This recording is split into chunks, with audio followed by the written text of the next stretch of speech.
injury being concerned, he will send his personal physician, Dr. Craig, to see to my wounds. I am treated with care. I am treated with the best care and consideration that the doctor can provide. My wound is cauterized. I am treated with a mercury aid.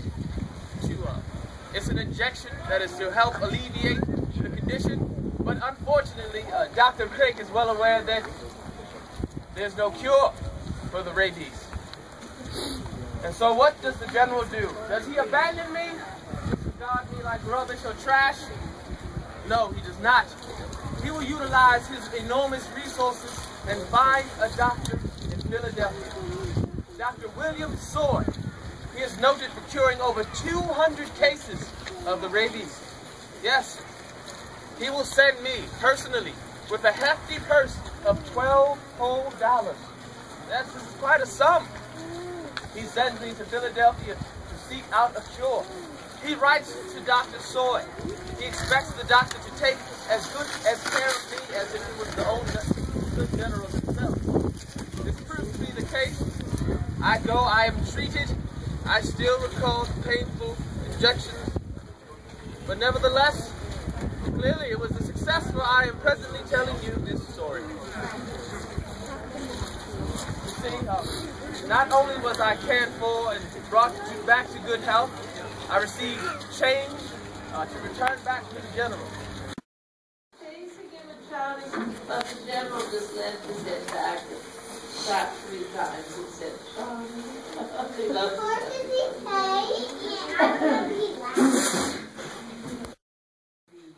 Congress that brought forth the Constitution, and then, of course, they created the office of chief executive with only 2 times. He had to take over the presidency in spite of us politicians who remained at home. That is not unusual. Half the time we have had our homes, we have longed to be here, but have had to be absent in duty to the country. So I remember that April day when Charles Thompson came to tell him he'd been elected to the presidency. I wrote a letter that very day to my family down near Williamsburg.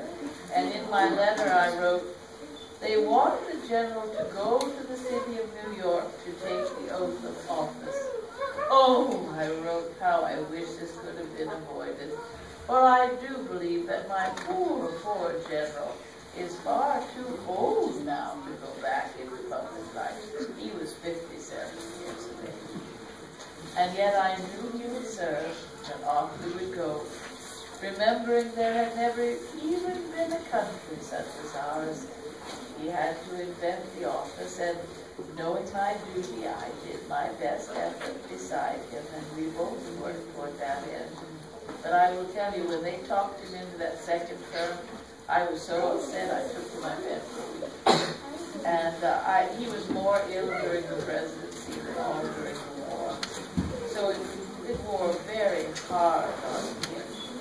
I made my opinions very readily known, as I had great opportunities to observe the men of government. Most welcome here, Mrs. Washington and I, despite the chill of the day.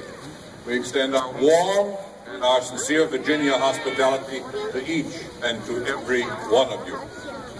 Now, what is this all about? General Washington, many of these citizens have come today, and some of them have submitted correspondence for your review. Now, I have taken care to get permission from them, and if you would indulge us, allow me to read a few of them to you today. To read their correspondence publicly? Yes, sir. They have given me permission. Well, by all means, carry on. This letter, in fact, comes from a young man, Andre, the age of 8, from Pikesville, Maryland. And he writes, Dear General Washington, thank you for leading the Army into battle many times and help pass the Declaration of Independence. Wonderful. He has one slight error, as you know, Mr. Lee. I did not help pass the Declaration of Independence. I was otherwise indisposed, fighting the war already. I was on the Long Island in New York. Do you know the island? course, we were waiting for the British to land. They were on the Staten Island. But I will tell you, I shall never forget, I received word of the Declaration of American Independence and had it read on the 9th of July, 1776, to all my soldiery. I will also tell you that many of the soldiers went down to the corner of Green Street and the Broadway on York Island in Manhattan. You know this area? Yes. They pulled down a statue of King George III and melted it down so that they could make musket balls. I will tell you that officially, I chastised them for disorderly conduct, but I was laughing quietly in my own privacy.